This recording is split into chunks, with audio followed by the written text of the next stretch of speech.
Movie जब start होती है तो मूवी की स्टार्टिंग में हमें एक लड़के की बॉडी को दिखाया जाता है। इस लड़की का नाम एना फ्लिक्स होता है, जो कि एक फेमस एक्ट्रेस है। इसकी किसी वजह से मौत हो जाती है, इसलिए इसको हॉस्पिटल के अंदर लाया जाता है। अब एना की बॉडी जिस मॉर्ग के अंदर रखी जाती है, वहाँ पर एक लड़के की ड्यूटी लगी होती है जिसका नाम पाओ होता है।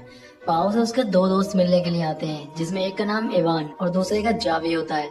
ये दोनों ही उसको पार्टी में ले जाने के लिए आते हैं, लेकिन पाओ उनको बताता है कि मेरी ड्यूटी अभी 1 घंटे के बाद खत्म होगी, इसलिए तुम्हें थोड़ा वेट करना होगा। इसके बाद ये तीनों ही दोस्त बाहर चले जाते हैं। बाहर जाने के बाद ये तीनों ही ड्रिंक करने लग जाते हैं। ड्रिंक करते हुए पाओ उनको बताता है कि आज हमारे हॉस्पिटल में काफी फेमस एक्ट्रेस एना फ्रिट्ज की बॉडी आई है। तो पाओ का दोस्त इवान उससे कहता है कि क्या हम एना की बॉडी को देख सकते हैं। यहाँ पर पाओ उससे कहता है कि वहाँ पर किसी का भी जाना मना है, वहाँ मेरे सिवा कोई नहीं जा सकता। अगर कोई जाता है तो इससे मेरी जॉब जा सकती है, इसलिए मैं तुम्हें वहाँ नहीं लेकर जा सकता। लेकिन पाओ का दोस्त इवान उससे कहता है कि जब वो जिंदा थी तो मैं उससे मिलने की बहुत कोशिश करता था, लेकिन कभी नहीं मिल पाया। अब इवान एना की डेड बॉडी देखने के लिए पाओ से काफी जिद करने लग जाता है। उसके जिद करने के बाद पाओ भी मान जाता है। अब पाओ उन दोनों को ही उस जगह पर लेके जाता है जहाँ पर एना की डेड बॉडी को रखा गया था। वो अपनी जॉब की परवाह ना करते हुए इन दोनों को उस जगह पर लेकर पहुँच जाता है। इसके बाद पाओ एक डेड बॉडी के पास खड़ा हो जाता है और उनसे कहता है कि ये रही एना फ्रिट्ज की बॉडी। जैसे ही वो उसके ऊपर से कपड़ा हटाता है, वहाँ पर एक बूढ़ी औरत की डेड बॉडी होती है। ये देखकर वो दोनों ही दोस्त डर जाते हैं। दरअसल पाओ उन दोनों से ही मजाक कर रहा था। इसके बाद वो एना की बॉडी के पास जाता है और उसके फेस से धीरे से कपड़ा हटाता है।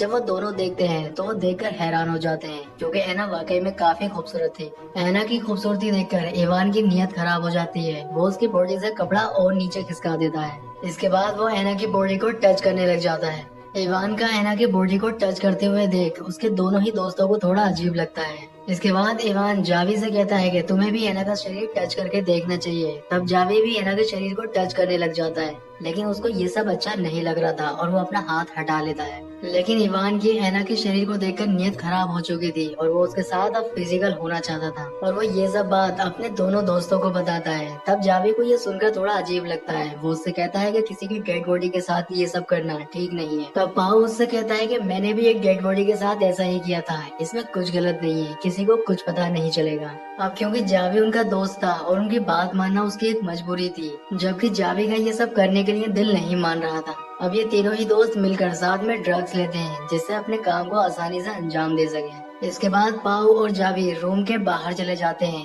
इवान एना के साथ रूम में ही रह जाता है। थोड़ी देर के बाद इवान अपना काम खत्म करके बाहर आ जाता है। इसके बाद पाओ रूम के अंदर जाता है। अब पाओ भी एना के साथ वो सब कर रहा था जो इवान ने उसके साथ किया था, और तभी एना जिंदा हो जाती है। वो अपने पूरे होश में आ जाती है। पाओ जो उसके साथ कर रहा था उसे सब महसूस हो रहा था, लेकिन वो अपने काम में इतना खो जाता है कि उसे पता ही नहीं चलता है कि एना जिंदा हो चुकी है। लेकिन जब वो देखता है कि एना जिंदा हो चुकी है तो वो देखकर डर जाता है।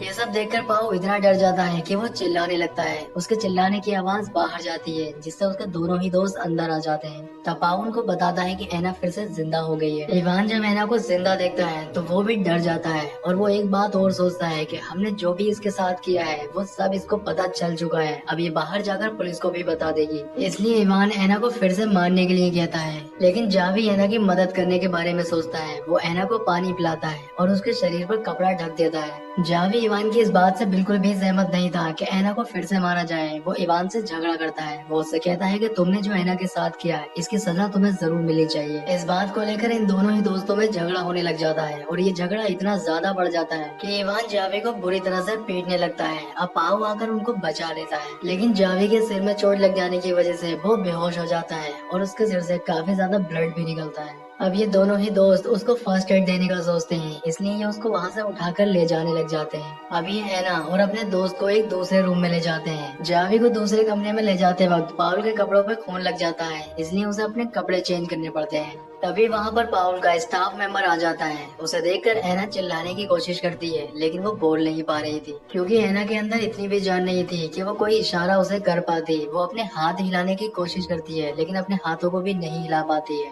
अब पाउल अपने स्टाफ मेंबर को बातों में उलझा लेता है, जिससे उसको पता न चल जाए कि एना फिर से जिंदा हो गई है। थोड़ी देर के बाद पाउल अपने स्टाफ मेंबर के साथ बाहर चला जाता है। दूसरी ओर इवान, जो कि जावी के साथ था, जब वो जावी को चेक करता है तो पता चलता है कि जावी सांस नहीं ले पा रहा था, यानी कि वो मर चुका है।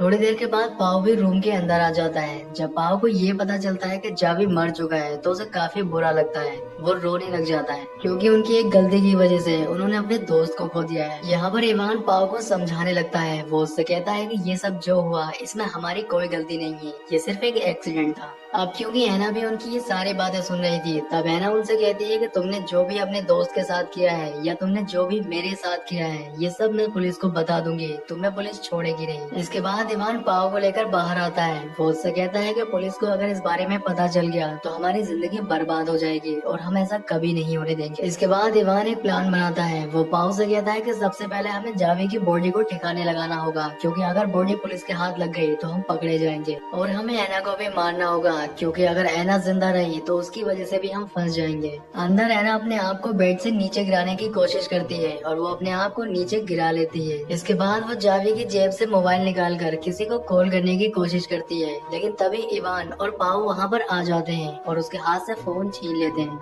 इसके बाद इवान मोबाइल की कॉल हिस्ट्री चेक करता है। तब उसे पता चलता है कि ऐना ने किसी को कॉल तो लगाई है लेकिन उसकी बात नहीं हो पाई है। इसके बाद इवान और पाव ऐना को किसी दूसरे रूम में ले जाने लगते हैं। तब उस मोबाइल पर किसी की कॉल आती है और ये कॉल उसी नंबर से होती है जो नंबर ऐना ने डायल किया था, और ये नंबर ऐना के फादर का होता है। अब इवान कॉल उठा लेता है और बात करने लग जाता है। तभी ऐना जोर से हेल्प के लिए चिल्लाने लगती है, लेकिन तभी पाव उसका मुंह बंद कर लेता है। अब इवान ऐना के फादर से कहता है कि गलती से कॉल लग गई थी, और वो ये बात कहकर फोन काट देता है। अब क्योंकि इवान को काफी गुस्सा आ रहा था और वो गुस्से में ऐना को जोर से थप्पड़ मार देता है। तब ऐना उससे कहती है कि तुम जो भी मेरे साथ कर रहे हो इसकी सजा तुम्हें जरूर मिलेगी। तब इवान ऐना से कहता है कि तुम कुछ देर पहले एक डेड बॉडी थी और मैं तुम्हें फिर से डेड बॉडी बनाने जा रहा हूँ। इसके बाद इवान कंटेनर लेने के लिए बाहर जाता है, जिससे वो अपने फ्रेंड की बॉडी को ठिकाने लगा सके। यहाँ पर पाव ऐना के पैर बांधने लग जाता है, जिससे वो ऐना को मार सके। तब ऐना पाव से कहती है कि मैं जानती हूँ कि तुम एक अच्छे इंसान हो, लेकिन तुम्हारा दोस्त बिल्कुल अच्छा इंसान नहीं है।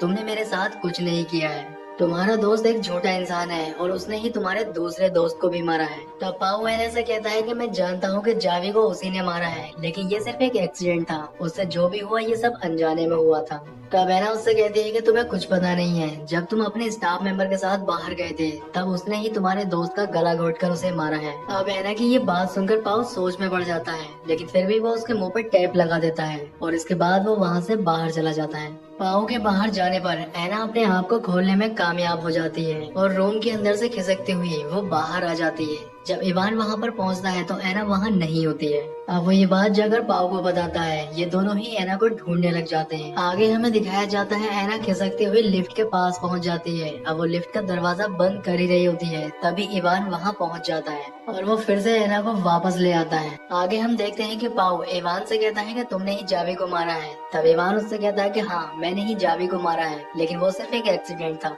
तब पाव उससे कहता है कि वो एक एक्सीडेंट नहीं था, बल्कि तुमने जावी को गला घोटकर मारा है। ये बात मुझे पता चल चुकी है। अब इवान पाव पर गुस्सा करता है। वो उससे कहता है कि तुम्हें ये सब ऐना ने बताया है, वो ये सब झूठ बोल रही है। तुम्हें ऐना की बात पर यकीन नहीं करना चाहिए। इसके बाद इवान ऐना को मारने का प्लान बनाता है। वो एक कपड़ा लाता है और उसको पाव के हाथ में दे देता है। वो उससे कहता है कि तुम ये कपड़ा लगाकर ऐना की सांसें रोक दो, लेकिन पाव वो कपड़ा वापस इवान को दे देता है। वो उससे कहता है कि तुमने ही जावी को मारा है, इसलिए तुम ही अब ऐना को मारोगे। लेकिन इवान गुस्से में पाव के हाथ में कपड़ा देकर ऐना का दम घोटने लग जाता है, जिससे थोड़ी देर के बाद ऐना फिर से मर जाती है। आगे सीन में हमें दिखाया जाता है इवान अपने दोस्त की बॉडी कंटेनर में डालकर बाहर ठिकाने लगाने के लिए चला जाता है। दूसरी ओर पाव ऐना की बॉडी को साफ करके उसके ऊपर कपड़ा ढक देता है और वहाँ से जाने लगता है। लेकिन जाने से पहले वो फिर से एक बार ऐना के चेहरे से कपड़ा हटाता है। तब हम देखते हैं कि ऐना जिंदा होती है। दरअसल ये ऐना और पाव दोनों का ही प्लान होता है, क्योंकि ऐना पाव से जब ये कह रही होती है कि तुमने मेरे साथ कुछ नहीं किया है, तब पाव को ऐसा लगता है कि ऐना शायद अगर जिंदा भी रही तो वो उसे नहीं फंसाएगी।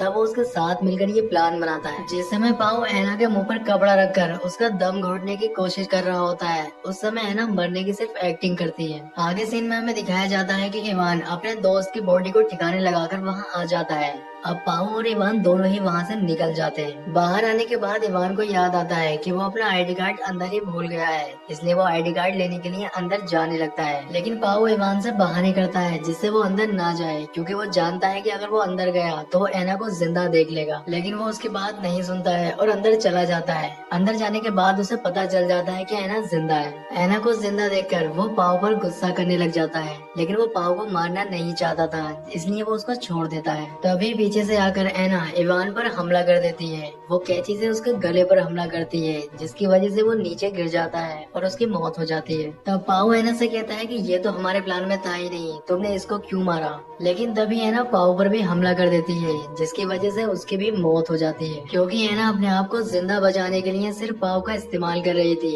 क्योंकि पाओ भी उतना ही गुनहगार था जितना कि इवान, इसीलिए वो पाओ को भी मार देती है। इसके साथ ही मूवी का एंड हो जाता है।